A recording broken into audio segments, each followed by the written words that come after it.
저는 우리 교회가 이곳에 속한 성도들이, 오늘 이 예배자에 놓은 여러분들이 이 정리된 삶으로 부활의 주님과 동의하며 가슴이 뜨거워지고, 그 뜨거워진 가슴을 가지고 내 마음이 변하고 삶의 방향이 바뀌어서 기도로 승리하는 하나님의 자녀될 줄 믿습니다. 누가복음 24장 13절에서 27절, 페이지수로 제가 140쪽입니다. 다 찾으셨으면 제가 한 절, 여러분이 한 절 이렇게 봉독합니다. 그날에 그들 중에 둘이 예루살렘에서 25리 되는 엠마오라는 마을로 가면서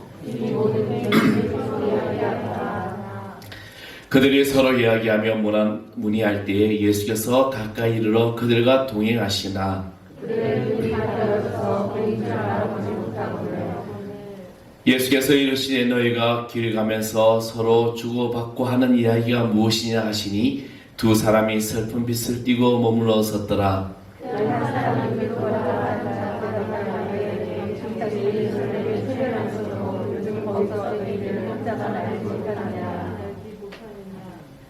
이르시되 무슨 일이냐 이르되 나사렛 예수의 일이니 그는 하나님과 모든 백성 앞에서 말과 일에 능한 신 선지자이거늘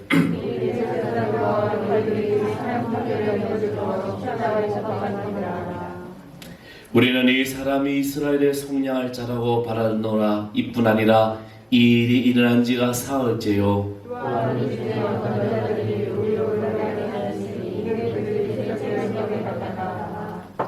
그의 시체는 보지 못하고 와서 그가 살아나셨다 하는 천사들의 나타남을 보았다 함이라.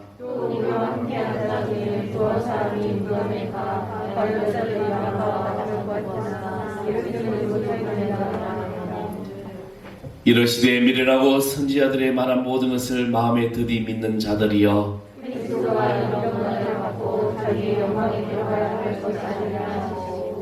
다 같이 합니다.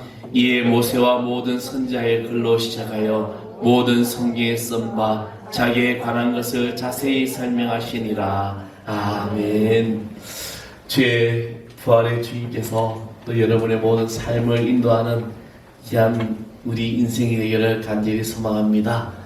해마다 부활절만 되면은 기독교의 어떤 여러 가지 일들이 많았지만 그 가운데 가장 중요한 것은 바로 우리가 부활의 주님을 만났다는 겁니다. 언젠가 지난주에 제가 말씀드렸죠. 부활절만 되면 하얀 옷을 입고 우리 어머니들 세대들이죠.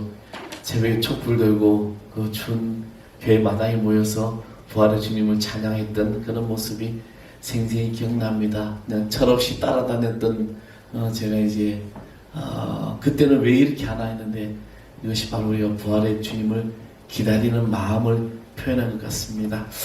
오늘 여러분 부활의 주님을 만나십시오. 물론 매일같이 만나고 있지만 그 만남이 진정한 만남이 되고 결단의 만남이 될 줄 믿습니다. 미국에서 오래전 강의 설교를 한 굉장히 그 당시 인기가 많았던 목사님인데 헨리 아이언사이드라는 목사님이 있습니다. 그분이 이제 길을 걸어가다가 늘 항상 열려있는 상점 문이 있었어요. 그냥 늘 자기 가는 길에. 근데 어느 날 이 문이 닫혀 있는 것을 발견하게 됩니다. 창문에는 커튼이 내려져 있었고 무슨 일이 있는가 자세히 보았더니 창밖에는 이런 글이 써 있었습니다. 내부 수리 중. 우리도 가끔 보게 되죠. 내부 수리 중, 아니면 인테리어 건물 리모델링 중 이렇게 보았을 겁니다. 근데 그 여러 날 동안 그 가게 문은 열리지 않았습니다. 그냥 내부 수리 중이라는 팻말만 붙여져 있었습니다. 그러다 어느 날인가 가게 문이 활짝 열려서 들어가 보았더니 가게 안에는 멋지게 장식이 되고 새로워졌다는 것입니다. 들어가는 손님들마다 아주 기분 좋게 물건을 사들고 나오는 것을 보았습니다. 그것을 본 아이언사이드 목사님은 깨달았습니다. 예수를 믿는 사람들에게는 이런 죽음이라는 것이 바로 내부 수리주인 것 같구나. 성도들의 삶은 주님의 책임으로 인하여 우리의 몸이 영화롭게 변화된다는 그 믿음이 있고 또 부활의 날까지 내부 수리 중에 팻말을 걸어놓았다는 것입니다. 신학적으로 성도들이 죽으면은 잠을 자는 것입니다. 잠을 자고 있다가 예수님께서 다시 오실 때, 재림주로 다시 오실 때, 그때 무덤 문이 열리고 우리 몸과 우리 영혼이 부활되는 것입니다. 지금 이것이 바로 부활의 신앙입니다. 그러기에 부활을 믿는 사람들은 더 좋아지는 희망을 가져야 합니다. 이 희망만 있다면 어떠한 난관도 극복할 수가 있습니다. 그러나 절망은 삶을 포기해버리고 맙니다. 절망은 산 사람도 죽음으로 재촉하며 무기력하게 만든다는 것이죠. 기독교는 부활의 종교입니다. 아멘. 이 부활이 있기에 죽음에서 생명으로 변화되는 것입니다. 예수님께서 십자가 위에 달려 돌아가셨을 때 절망한 사람들이 있었습니다. 바로 예수님의 제자들이었습니다. 그들이 왜 절망할 수밖에 없었을까? 예수님을 3년 동안 따라다니면서 예수님이 행하시던 이적과 기적 표적을 보았기 때문에, 그래서 우리는 예수님 곁에만 있으면 우리가 다가오는 이 세상에서는 분명히 출세할 거라고 생각했습니다. 그런데 그 예수님이 돌아가셨어요. 그것도 십자가의 형태래.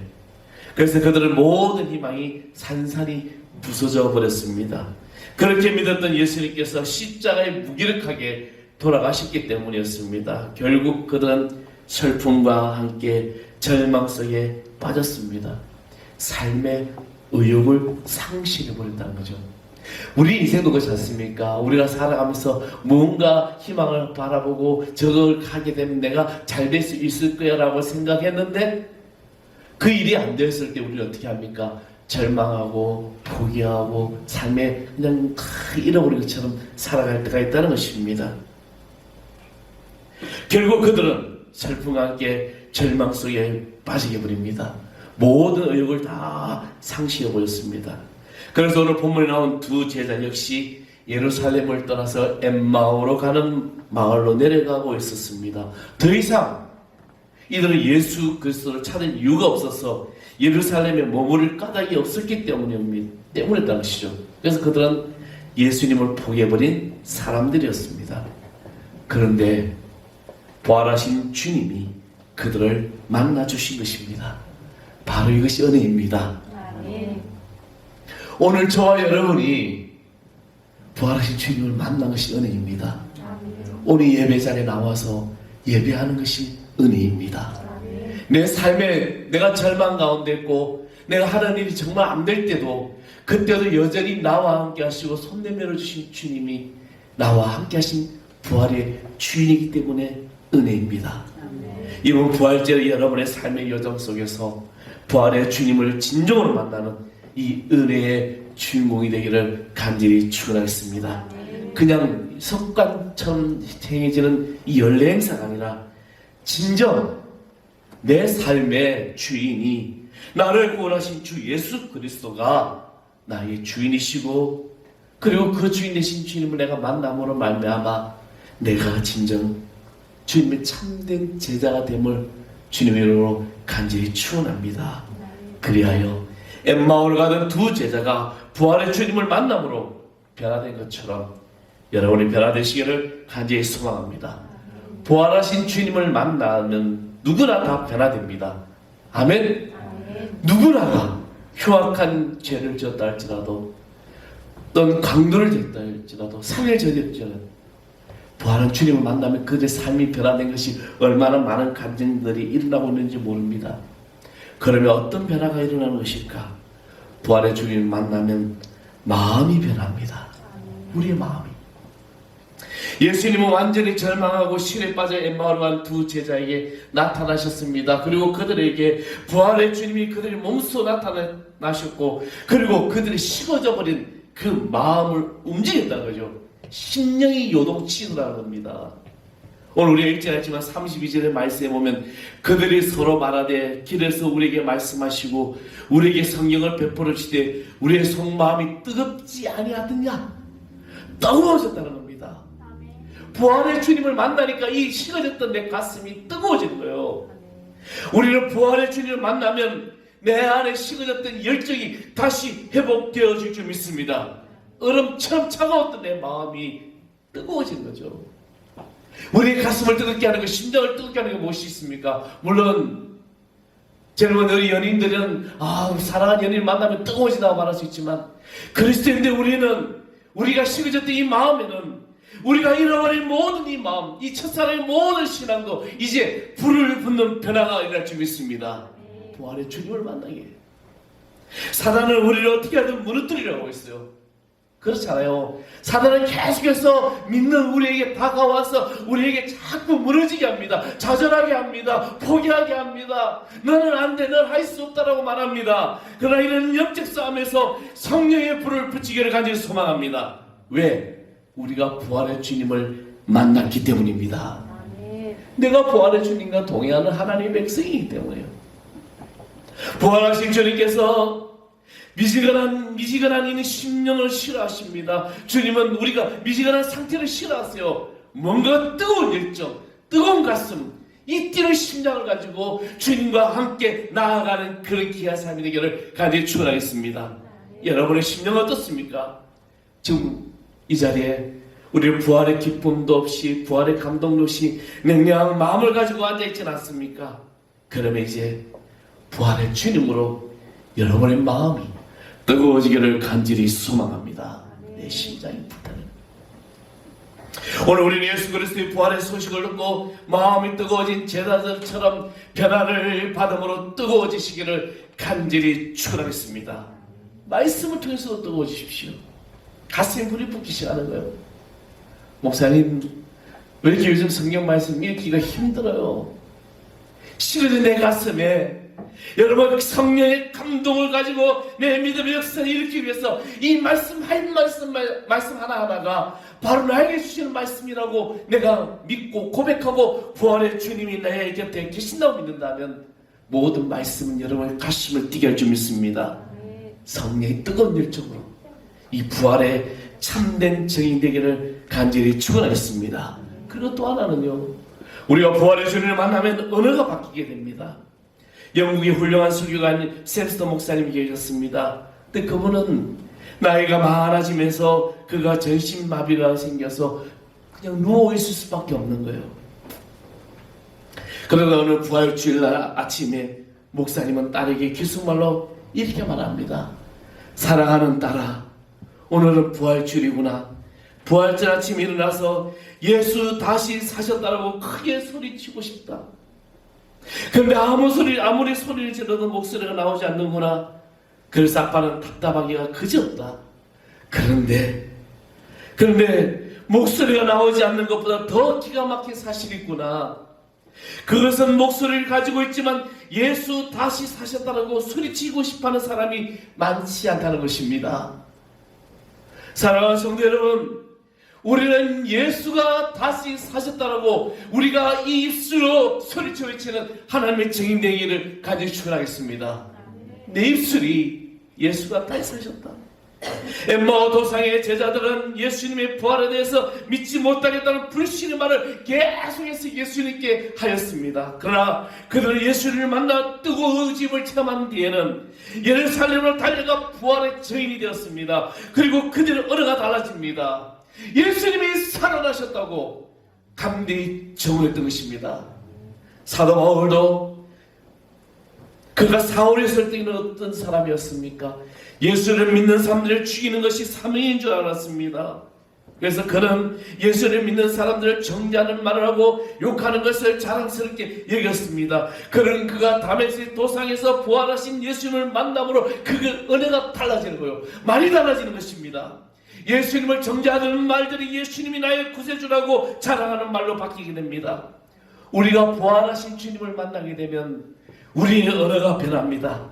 안 된다, 할 수 없다, 괴롭다, 슬프다, 믿을 수 없다는 모든 이 말들이 우리의 모든 것이 변하며 할 수 있다는 말과 즐겁다, 기쁘다, 내가 믿기만 하면 모든 것이 가능하다는 것을 우리는 이 말로 바뀔 줄 믿습니다. 내 삶의 주인이 예수 그리스도이심을 고백하게 된다는 것입니다. 엠마오에서 예루살렘으로 돌아온 두 제자, 그들이 35절 말씀에 이렇게 말합니다. 두 사람도 길에서 된 일과 예수께서 떡을 떼심으로 제자들에게 알리신 것을 말하더라. 그들이 만난 예수님을 보면서 이제 말을 하기 시작합니다. 주님을 만나기 전에는 예수께서 이스라엘을 구원하지 못한 채 십자가에 돌아가셨다라고 말을 했지만, 절망적인 말을 했지만, 그러나 부활하신 주님을 만나고 난 다음에 그들 희망의 입을 열기 시작합니다. 저는 이 땅의 교회가, 이 땅의 성도들이 진정한 믿음의 사람이라면 이제 우리는 희망의 모든 마녀를 품을 수 있는 하나님의 자녀를 줄 믿습니다. 불평이나 실망의 입에 열린 사람이 아니라 소망과 축복의 입이 열린 사람이 됩니다. 그리하여 우리의 열린 입술을 통하여 믿음의 사람이 되는 것이고, 그 언어가 자기를 변화시키고 가족을 변화시키고 교회를 변화시키고 이 세상을 변화시킬 줄 믿습니다. 저는 한국교회가 아직 희망이 있다고 믿습니다. 아직 우리는 기도하고 있고 우리 입술을 통해서 이 절망적인 모든 상황 속에서 능히 이길 줄 믿습니다. 그리고 지금 전쟁으로 고통당하고 우크라이나나 또 북한에 있는 지하교회나 중국의 지하에 있는 모든 교회들이 우리의 이 부활의 주님을 만남으로 그들이 다시 회복되는 역사가 나타날 줄 믿습니다. 우리의 내뱉는 한숨 소리가 부활의 소망을 대신 주님을 만남으로 기쁨을 외치는 증거하는 입술로, 언어로 바뀌어질 줄 믿습니다. 이제 여러분의 입술이 이런 모든 불평과 불만과 절망의 소리를 다 저버리십시오. 오직 주님이 나의 주님이심을 고백한다면 우리의 모든 입술은 하나님 앞에서 긍정의 말이 되고 소망의 말이 되고 희망의 말이 될 줄 믿습니다. 사랑하는 성도 여러분, 부활의 주님을 만나 우리는 이제 모든 언어가 바뀔 줄 믿습니다. 내 입술에는 감사의 고백이 나오고 내 입술은 긍정의 말을 하게 되며 우리 교회 성도들은 비전의 언어로, 축복의 언어로, 사랑의 언어로 말할 때 성령 하나님께서 우리의 가슴을 뜨겁게 움직여 줄 줄 믿습니다. 그리하여 이 놀라운 이 변화가 여러분의 가정을 변화시키고 우리 모든 삶의 공동체, 여러분 속과 모든 것에 변화 역사가 나타날 줄 믿습니다. 그리고 부활의 주님을 만나면 삶의 방향이 달라집니다. 부활하신 예수님을 만나면 누구나 삶이 변화되는 거예요. 삶의 방향이 완전히 달라집니다. 내가 지금까지 걸어왔던 삶의 길이 어떤 길이든 그것은 문제가 되지 않습니다. 내가 부활의 주님을 만나는 그 순간에 내 모든 삶의 방향이 완전히 달라지는 거예요. 우리는 십자가를 바라보고 천국의 소망을 보고 살아갈 수 있기 때문입니다. 오늘 본문에 나온 제자들의 발걸음은 어디로 돌이킵니까? 33절의 말씀 보면 곧 그때로 일어나 예루살렘으로 돌아가보니 11제자 및 그들과 함께 한 자들이 모여있다라고 했습니다. 곧 원래 그들은 실망과 절망에 빠져 예루살렘으로부터 25리나 떨어진 엠마오로 가는 길이었습니다. 근데 부활하신 예수님을 만난 후에 다시 방향을 돌리게 됩니다. 그리고 우리 3장의 첫 번째 이야기했던 곧이라는 이 단어를 주목해 보십시오. 그들을 부활하신 예수님을 만난 후에 주저할 것 없이 곧바로 예수님을 따라 예루살렘으로 발걸음으로 돌렸다는 것입니다. 날이 새기를 기다리지도 않았어요. 즉시 밤중에 예루살렘으로 돌아가 11사도들과 함께 다른 제자들에게 외쳤습니다. 그들은 부활의 주님을 만난 후에 완전히 달라진 것입니다. 그들의 인생이 완전히 바뀌게 된 것입니다. 인생의 목적이 바뀌는 거예요. 이처럼 부활하신 예수님을 만난 사랑하는 성도 여러분, 부활의 주님을 만남으로 여러분의 인생의 방향이 완전히 달라지기를 소망합니다. 내가 지금 살아온 인생의 실망과 좌절과 내가 고통 가운데 살았다면 이제는 희망과 기쁨으로 그 방향으로 바뀌십시오. 무기력하고 무능한 자리에 있었다면 이제 힘있고 능력 있는 삶의 자리로 반드시 변화됨을 믿으시기 바랍니다. 사망 권세 깨뜨리시고 승리하신 부활절의 부활의 주님을 꼭 만나시길 바랍니다. 그래야 엠마오로 갔던 두 제자들처럼 식어졌던 가슴에 뜨거운 성령의 불이 붙기 시작합니다. 식어버리는 열정이 여러분에게 회복되기를 바랍니다. 더 이상 무기력한 자리에 있지 않냐고 능력 있는 삶을 사시기를 소망합니다. 가는 곳곳마다 나는 부활의 주님을 만나고 나는 부활하신 주님을 믿습니다라고 선포하며 그 선포된 입술로 이 정인의 삶으로 살아갈 때 주의 복음을 전할 때마다 많은 죽은 영혼들이 변화되는 역사가 나타날 줄 믿습니다. 삶에 지쳐있는 자들이 여러분을 만나는 순간에 그 삶의 희망을 갖게 해요. 그런 역사가 나타날 것이고, 믿음을 잃고 방황하는 자들이 여러분을 만남으로 말미암아 여러분의 입술을 통해서, 내가 부활을 증언하는 증인된 입술을 통해서 그들의 희망을 품을 수 있는 역사가 나타날 줄 믿습니다. 올해가 세월호 참사 8주년입니다. 어제 작가넥은 보면서 지금까지도 가슴에 품고 있는 자녀의 이런 슬픈 그 부모들의 심정, 얼마나 가슴이 아픈가. 그 가슴 묻고 살아가는 사람도 있고, 또 산불로 피해를 당하는 분들도 있고, 여러가지 경제적으로 환경적으로 고통당하는 자들이 있습니다. 이들에게 오늘 이 땅의 교회가, 성도들이, 바로 우리가, 바로 내가 부활의 증인의 삶으로 그들을 어루만지고 위로하고 축복해주는 삶이 되어야 될 줄 믿습니다. 그 시작이 바로 나로부터 시작되어야 될 줄 믿습니다. 부활의 주님이 바로 우리 인생의 주인공이에요. 사랑하는 성도 여러분, 하나님은 놀라운 사랑으로 이 땅에 자기 독생자 예수를 보내주셨습니다. 그냥 가만히 두고 너희들 될 대로 되라고 봐도 되고, 내가 잘 믿는 사람만 구원하면 되지 해도 되지만, 예수님은 아니, 하나님 아니에요. 자기의 독생자를 이 땅에 보내주시고 누구든지 저를 믿는 자는 멸망치 않고 영생을 얻게 하는 축복의 문을 열어주셨습니다. 그 사랑이 바로 부활의 신앙입니다. 이 신앙을 가지고 하루하루의 삶이, 때로는 내가 생각지도 못했던 어려움을 만나고 환난을 만날지라도 주님이 나의 주인이심을 고백하는 순간에 놀라운 기적의 역사가 나타날 줄 믿습니다. 주님, 나는 할 수 없어요. 내가 할 수 있는 게 무엇이 있습니까? 나는 주님 허락하시지 않으면 숨도 쉴 수 없어요. 그러나 주님이 나를 허락하셨고 주님 나와 함께 하시기 때문에 내가 이렇게 살아갈 수 있습니다. 저는 우리 교회가, 이곳에 속한 성도들이, 우리 예배자에 놓은 여러분들이 이 정리된 삶으로 부활의 주님과 동의하며 가슴이 뜨거워지고, 그 뜨거워진 가슴을 가지고 내 마음이 변하고 삶의 방향이 바뀌어서 기도로 승리하는 하나님의 자녀될 줄 믿습니다. 우리 아까 찬양팀인데 찬양하고 있습니다. 아버지 사랑, 그 사랑 찬양하겠습니다. 이 찬양 가운데 여러분 함께하는 귀한 축복을 줄 믿습니다. 아버지 사랑 내가 노래해, 아버지 은혜 내가 노래해, 그 사랑 변함없으신 거짓없으신 성실하신 그 사랑 갈 때 긁지 않으시는, 안 갈 때 꺾지 않으시는, 꺼져가는 등불 끄지 않는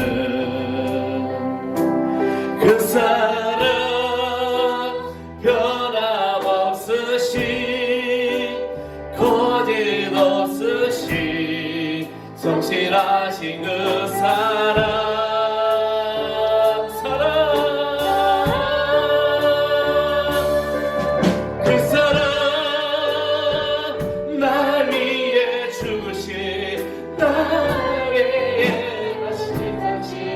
예수 그리스도 다시 오실 그 사랑, 죽음도 생명도 천사도 하늘의 어떤 권세도 끊을 수 없는 영원한 그 사랑 예수. 아버지 하나님, 우리가 주님의 그 사랑으로 이제 부활의 주님과 함께 모든 삶이 변화됨을 믿습니다. 이제 걱정, 근심, 염려, 두려움 모두 다 주님께 맡깁니다. 주와 함께함으로 승리하는 믿음의 귀한 삶이 되게 해주시고, 또 우리 교회와 모든 성도들 되게 해주시고, 축복 역사를 갈 수 있는 부활의 주님과 동행하는 하나님의 증인된 주의 자녀 되게 하여 주옵소서. 일절간 세상에 살면서 타협하지 아니하고 믿음과 함께 승리하는 주의 주인공 되게 하여 주옵소서. 모두가 되신 예수 그리스도의 이름으로 간절히 기도합나이다. 아멘. 우리 다 일어나셔서 원하고 바라고 기도합니다. 잘 드립니다.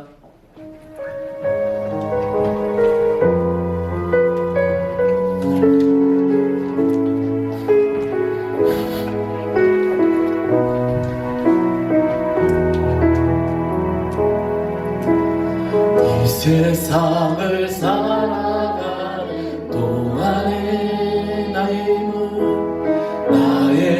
힘을 제할 수 없으니 기도하고 낙심하지 말 것은 주께서 참 소망이 되심이 하나님의 꿈이 나의 비전이 되고 예수님의 성품이 나의 인격이 되고 성령님의 권능이 나의 능력이 되길 원하고 바라고 기도합니다. 주의 길을 걸어가는 동안에 세상에 거들지할 수 없으니 기도하고 낙심하지 말 것은 주께서 참 기쁨이 되심이 하나님의